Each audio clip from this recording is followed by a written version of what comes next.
나 할 말 많아 이거 감독님한테. 코멘터리 아니고 청문회. 위험해. 위험해. 조그만 게 성질 부리기네.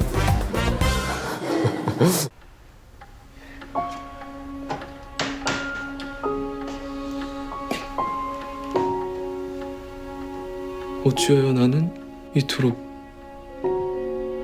그녀가 신경 쓰이냔 말이지.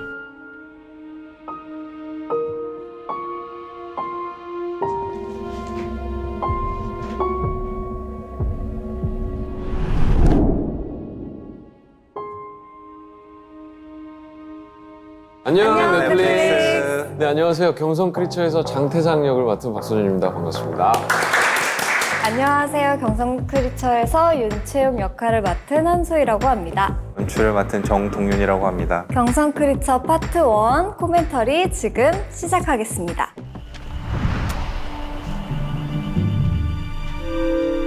다르다. 저기가 삼척이었나요? 삼척 맞나? 어디였지? 완전 촬영 초반이라서. 맞아, 완전 초반. 저기서 한 3일 찍었죠? 3일? 잠깐 샴푸 광고 잠깐만 볼게요. 샴푸 광고 무조건. 저 컷을 제 기억에는 몇 시간을 계속 찍었다. 여기 담았어. 제 모니터 목에. 옆에서 한 5시간 넘게 맞아. 기다렸던 기억이 있는 것 같은데.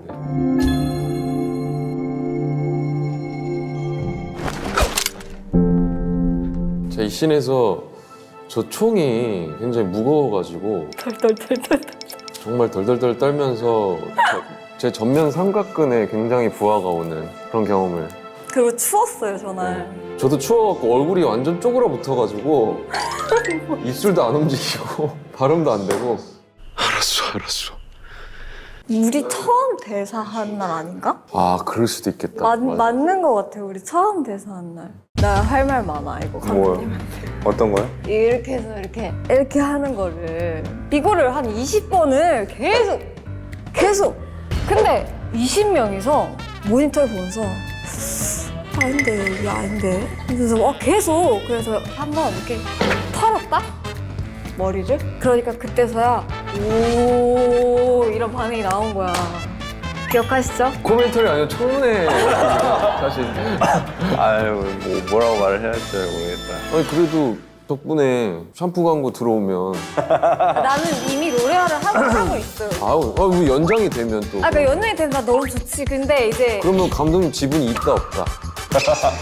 아니 나는 계속 헤드뱅이를 20번을 넘게 했다니까 오케이, 그 자리에서. 없다로 정리되도록 하겠습니다. 아 근데 너무 잘 나왔지 너무. 근데 저 컷이 너무 예쁘게 나와가지고 물론 예쁘니까 예쁘게 나오는 거지만 머리 날리는 것부터 시작해갖고 나 너무 완벽한 채옥이의 비주얼과 캐릭터를 보여주는 나는 컷이라고 생각해서 공들인 보람이 있었다. 태상이가 사실 저거 보고 빠져드는 느낌이라고 생각을 해서 그래도 웬만치는 좀 해줘야 되지 않겠나 해서 좀 공을 들였죠. 저도 되게 만족하는 장면이에요. 건배! 채옥이 못지않게 환경수련을 다 겪은 인물이기 때문에 모든 상황이 좀 대수롭지 않게 받아들이는 그런 여유로움이 있었을 것 같고 고민했던 지점 중에 하나는 되게 무거운 배경을 갖고 있고 어려운 상황들이 나오기 때문에 가벼움과 진중함을 좀 많이 왔다 갔다 해줄 수 있는 캐릭터여야 되지 않을까라는 생각도 많이 했었고 딱 봐도 저보다 키도 크고 남자고 하는데도 무턱대고 싸움을 그냥 칼부터 꺼내고 보는 그런 용기 있는 그런 캐릭터인 것 같아요. 소희는 굉장히 현장에서 좀 발랄하고 그런 이미지였다면 연기를 할 때는 채우기로서는 뭔가 무게를 딱 잡아주는 느낌이 대사를 주고받을 때 그런 게 느껴져서 태상이는 많이 멋스러웠으면 좋겠어서 여러 가지 의상들도 보고 그때 당시에 좀 볼드한 스타일들이 있어가지고 그걸 좀 고집하려고 했죠. 너무 시대적으로만 가면은 약간 폼이 좀 안 나는 것 같긴 해서 현대적인 요소도 조금 섞긴 했어요. 우리 의상 워낙 또 기럭지도 너무 좋고 하니까 채우기는 만주에서 넘어와서 거기서도 토둑군 역할을 계속 했던 친구라서 장비 가방 이런 거를 좀 신경을 썼던 것 같아요. 거기에 칼도 넣고 망원경도 넣고 튀지 않는 색깔로 약간 좀 다운된 톤으로 좀 쭉 가자. 그래서 채우기가 옷이 거의 이게 한 벌일 거예요. 한두 벌 정도밖에 없어요. 그래서 떠돌이 생활하는데 얼마나 옷이 많겠으며 짐이 많겠어요. 그래서 이제 거의 옷 한 벌로 거의 쭉 가버렸죠. 한번 딱 그레이스 켈리 같은 느낌의 옷을 입었을 때 진짜 딱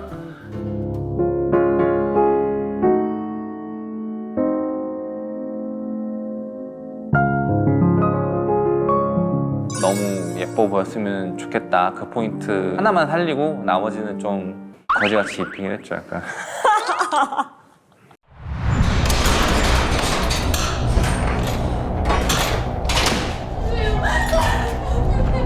엄마죠. 우리 엄마. 채욱이 엄마. 근데 눈빛이 진짜 닮았더라. 저도 보면서 깜짝 느꼈어요. 놀랐어. 그냥 봤을 땐 몰랐는데 이렇게 연결해서 보니까. 저 찹쌀떡은 총 몇 개를 드셨나요? 저거 되게 잘 드셔가지고 한 2번 만에 오케이. 저 실제 꿀떡거리가 이렇게 살려줬어 우리가.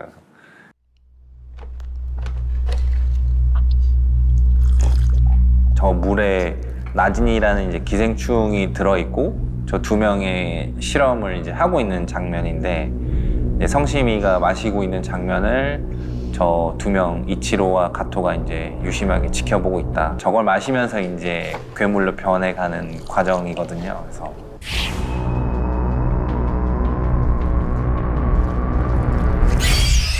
조그만 게 성질 부리기는. 저 나진을 먹고 이제 괴물로 변하는 사람이 있고 못 변하는 사람이 또 있어요. 그 확률 싸움인데 성심이는 잘 맞았던 거죠, 사실. 엄마가 이렇게 손 뻗으면서 연결되는 저 괴물이 된 엄마의 손의 그 연결점이 되게 좋았던 것 같아요. 저 촬영할 때는 초록색 막대기만 있었는데. 맞아요. 이게 단순히 그냥 무서운 괴물이라고만 생각 안 됐으면 좋겠다는 생각을 했어가지고 엄마랑 공통점을 좀 많이 주려고 했어요. 그래서 일부러 엄마가 잡혀 들어가기 전에 눈도 붓게 나중에 만든 것도 괴물 이 눈을 보면서 저게 엄마의 눈이구나라는 걸 사람들도 조금 공감할 수 있게끔 비극적인 크리처잖아요. 쉽게 얘기해서 뭐 에어리언이나 이런 외계 생명체처럼 멋있어 보이진 않았으면 좋겠다는 생각을 했었어요. 자세히 보면 그 나진에 이렇게 맨 좀 까 가까 했었잖아요. 요 이 새 갈퀴랑 메인 촉수 나오는 거랑 거의 똑같이 생겼거든요.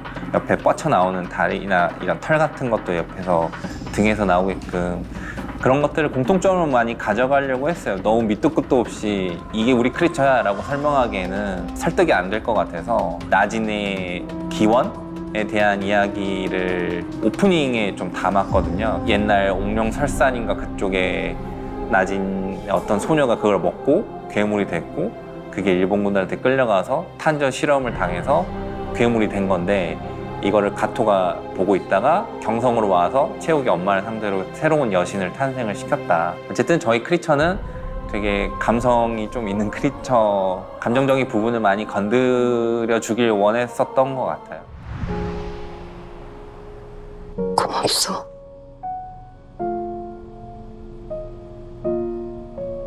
그리고 끝까지 함께하지 못해 미안하오. 왜 그러시오? 어디 다쳤어? 윤철 씨. 전 이 장면 보면 저 2분의 연기 너무 좋아서 좋지만 제가 왜 저 문을 열어놓고 찍었을까라고 계속 무슨 일이야? 저 문밖에 안 보이더라고요. 저는. 그러네. 어디 문? 아, 그거 왜 얘기했어요? 다 그것만 볼 거 아니야. 그런가? 내 들어온 문. 아, 몰래 가서 닫을 걸라는 생각을 좀 해봤었어요. 이때 2명이 진짜 좋았죠. 나중에 편집실에서 봤을 때도 참 좋다라는 생각을 했었습니다. 장대주는 장대주의 계획대로 하시오. 그러다 진짜 무슨 일이라도 생기면 저희 드라마가 원래 로맨스라면서요. 각자의 목표와 길이 다른데 그거를 사랑의 감정으로 이루지 않고 각자의 갈 길을 서로 응원해주고 죽지 말라는 말 한마디로 이렇게 약속을 한 게 저는 너무 좋았던 것 같아요. 단순히 채욱이와 태상이의 그런 사랑이 아니라 약간 전우애도 있고 뭔가 말로 표현할 수 없는 되게 엄청 복잡한 많은 감정들이 섞여 있는 씬 같아서 되게 좋았던 것 같아요. 제가 경성시대를 배경으로 한 작품을 되게 하고 싶었었는데 가장 큰 이유 중에 하나가 표현을 제대로 할 수 없었던 시대잖아요. 그래서 말 한마디에도 굉장한 무게감이 있었을 거라고 상상되는 시기거든요. 제가 겪어본 적은 없으니까. 근데 저런 말들이 다 존중이 들어가 있고 사랑도 들어가 있고 그런 감정들을 딱 한마디로 표현할 수 있는 말들을 할 수밖에 없는 시대였던 것 같아요. 저는 그거 사쿠라가 후르마데. 사쿠라가 후르마데. 그 사쿠라가 후르마데도 어쨌든 맞는 표현이 아니라면서요, 원래. 노래 가사에 있는 거 은유적으로 표현한 건데 사쿠라가 후르마데 그 운율이 너무 좋아가지고 그대로 쓰기로 했고 거기서 시작을 했죠, 저희 드라마가. 그래서 벚꽃을 되게 반대하긴 했었어요. 그냥 표현하기 너무 어려울 것 같아가지고 눈으로 하면 안 되겠냐고 제가 작가님을 했는데 작가님이 이 작품에는 벚꽃이 분명히 있어야 된다 얘기를 해서 어떻게든 해보려고 했죠.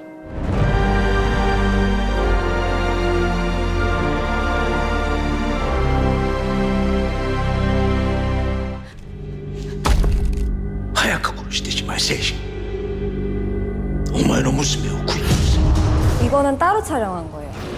실제로 위에는 아무것도 없었고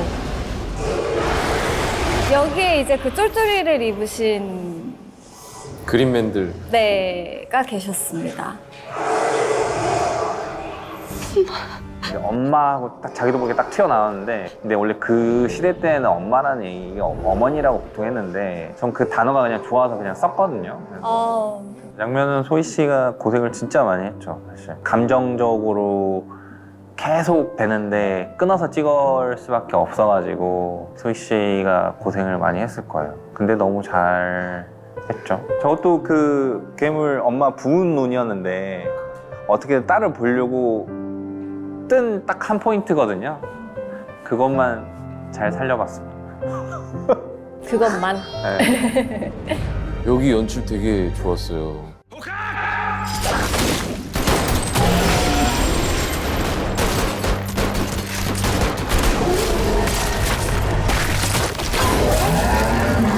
저 장면도 엄마가 딸을 보호하기 위해서 없었던 안 보여줬던 능력이 갑자기 보호막처럼 이렇게 나오는 거를 좀 표현을 해보려고 했어요. 그래서 작가님이 약간 동충하초 같다고 얘기를 하시는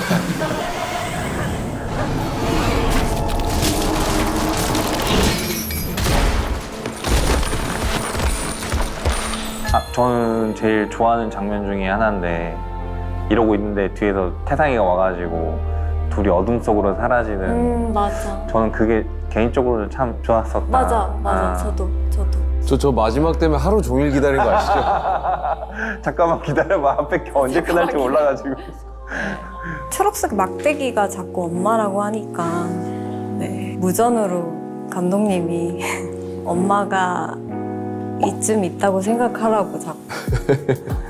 그게 또 장점이 될 때도 있기는 하더라고요. 어떤 모양으로 나왔는지는 잘 모르니까 이게 제가 상상을 할 수 있잖아요. 우리 엄마가 이렇게 처참한 모습이 되었다라고 생각을 해버리면 오히려 집중하기에는 좋았던 것 같고 그리고 저희 액션팀이 자꾸 그 초록색 쫄쫄이를 입고 시선을 맞춰주는데 괴물에 키가 있어가지고. 네, 그분들이랑 이제 액션 합을 맞추다 보니까 다 아는 얼굴들이거든요. 눈 쳐다보면 이제 그때부터 웃음 참기가 시작되는 거예요. 최대한 눈을 안 마주치고 서로 딴 데 보고 이러면서 촬영을 했던 기억이 있습니다.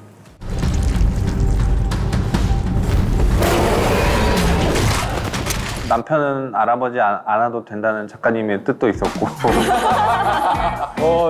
위험해. 위험해. 일단 모성애가 채옥이한테는 너무 심어져 있는 코드라서요. 딸을 딱 알아본 순간부터는 딸만 향해 가는 그런 엄마를 그리고 싶었어요. 그래서 이제 남편이 와서 이제 봐도 거기에 대해서 그렇게 감정에 동요가 없는 단순한 먹잇감으로만 생각하고 오로지 딸을 향해서 난 딸을 찾아야지 해서 이제 쭉 채우기를 계속 쫓아가거든요. 괴물이 되기 전에도 그 감옥에 gat혔을 때도 보고 싶은 우리 딸 채우기 이렇게 적는 그런 씬들도 있고 딸에 대한 각별한 사랑이 있는 성심이다 보니까 딸을 그래서 알아보지 않았나.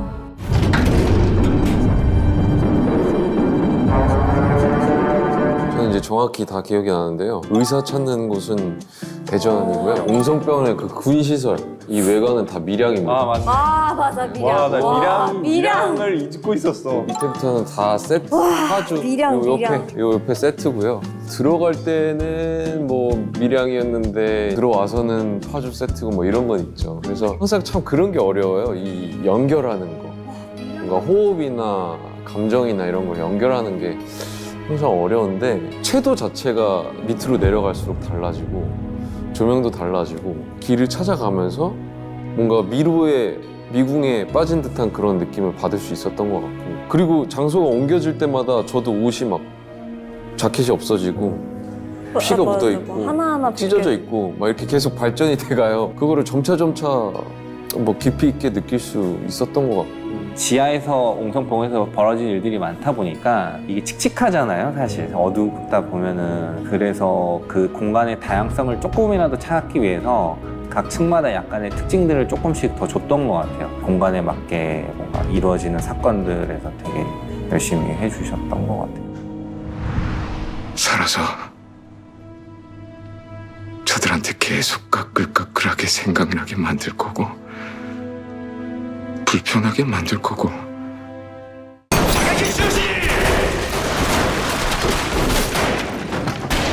전 처음부터 느낀 게 저 형님은 왜 처음부터 계속 화가 나게 될까 좀 하긴 했어요. 아, 그렇구나.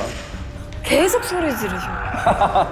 그냥 승질내라고 하셨어요. 약간 그런 캐릭터인가 싶었어.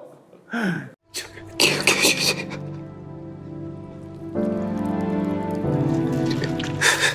저 친구, 윤우라는 친구가 연기를 좀 잘 도와주게 하기 위해서 두 명이 되게 많이 도와줬던 것 같아요. 서주이는 데리고 가서 막 같이 얘기도 막 많이 해주고 그래서 제가 되게 고마웠었어요. 되게 뭔가 같이 나가고 싶어가지고 빨리 저기도 밀양이고요. 그냥 네. 주변에 아무것도 없습니다 저기. 그때 뒤에 이제 제 분량이 조금 더 있는데 어찌나 가벼운 발걸음으로 먼저 웃으면서 가던지 잊혀지지가 않더라고요.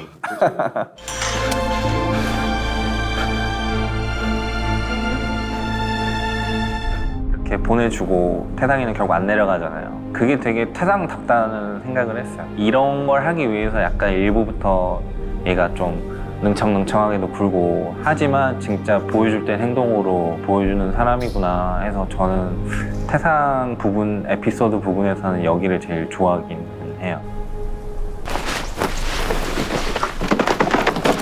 이 표정이 진짜 좋았죠, 약간. 마지막에 미소 조금 있는 느낌의 뭔가 알 듯 모를 듯한 느낌. 그리고 시작합시다 했을 때 그 시작합시다. 그건 좀 별로였는데. 네? 어디가? 아니. 소리에서 얘기해. 근데 감독님이 그 컷 찍을 때 얘기를 많이 하셨던 것 같아요. 여기서 좀 감정이 좀 보였으면 좋겠다. 이 친구가 원래 어떤 친구인지를 보여주는, 인지를 시켜주는 장면이지 뭔가 변환점이 있어서 어느 포인트에서 얘가 이걸 느끼고 변했다는 아닌 것 같아요. 나중에 보면 어쨌든 태상이가 다 설계를 해놨었잖아요. 그런 것들을 보면은 태상이가 본인의 어떤 내가 지키고자 하는 게 단순히 내 돈이 아니라 나의 시간과 사람들과 마음이었던 것 같고 그런 것들이 좀 보인 전체적인 장면이지 않을까.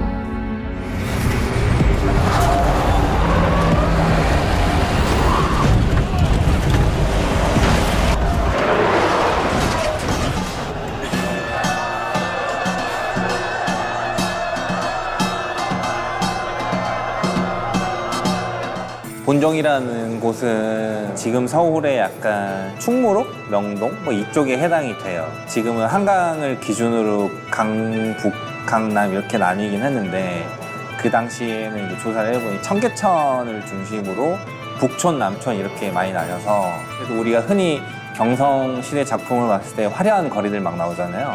그게 이제 다 청계천 위쪽에 있는 남촌, 약간 명동 쪽, 충무로 쪽 이쪽이 이제 본정거리라고 일컬었다고 하더라고요. 그래서 이제 그 중에 가장 센터가 되는 곳이 이제 금옥당이라고 저희가 설정을 했었고, 그때 당시에 매우 암울한 시기였긴 하지만은 그래도 나름 이들끼리도 뭔가가 생활이 있지 않았을까. 우리 다들 사실 그렇잖아요. 아무리 힘든 시기가 있더라도 그래도 같이 있는 사람들끼리 웃고 떠들기도 하고, 이들도 분명히 그랬을 거다. 그래서 저는 이 씬이 되게 슬퍼요. 저 때 저날 있었거든요.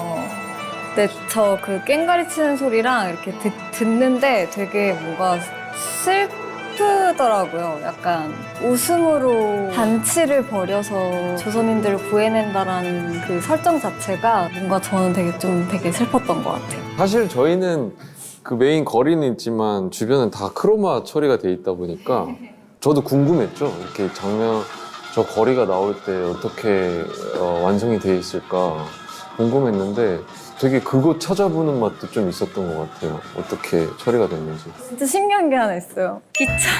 진짜? 기차에서 윤중원이랑 윤추혜옥이 이렇게 내리잖아요. 근데 그게 나무로 만든 초록 박스인가 파란 박스인가 그거거든요. 근데 그게 기차가 돼 있더라고요.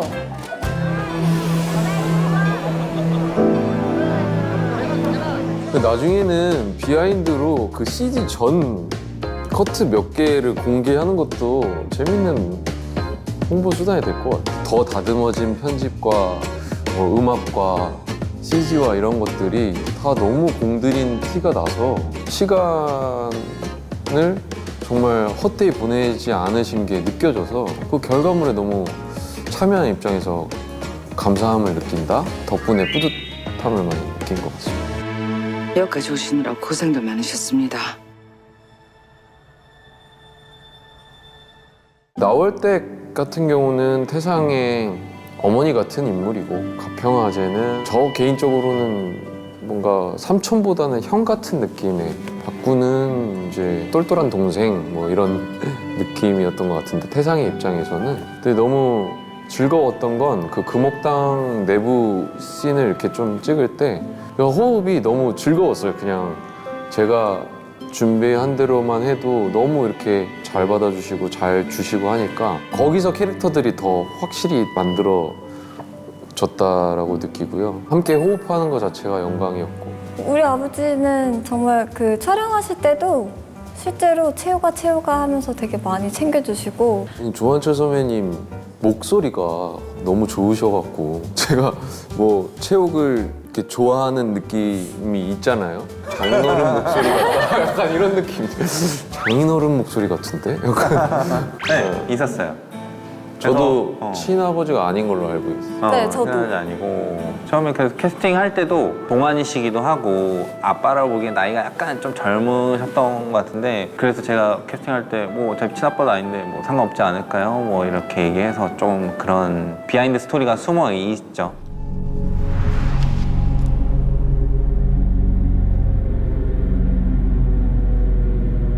申し訳ございません、前田様。誠に面目ありません。すでにうちは院長班に何遍も機会を作って差し上げました。 저 두 분이 동갑이시라고. 아, 두 분이 동갑이에요. 진짜요? 네, 되게 카리스마가 있으면 좋겠다라는 생각을 해서 캐스팅을 제안을 드렸는데 이렇게 응해주셔서 이미지가 일단 너무 잘 어울려요. 네, 이미지가 事件隊はひとまじ落ち着かせ檻の中に閉じ込めましたが窒素中にはいつまで継続しますか 파트 1 마지막 저 나진을 누가 마셨는데 누가 마셨을까라고 해서 태상이 한 4명 있었던 것 같은데 채옥이 그 일본분, 일본분. 그다음에 그다음에 아키코. 명자였나? 네. 저거 누가 마셨어요? 누가 마셨어요? 나는 아니야. 그때 목마르다고 드시지 않았어요? 파트 1 마지막에 정보를 주고 끝나잖아요. 어떻게 진행되는지가, 그리고 어떻게 마무리되는지가 제가 볼 때는 포인트인 것 같거든요. 파트 1보다 재밌을 거다. 끝날 때까지 끝난 게 아니다.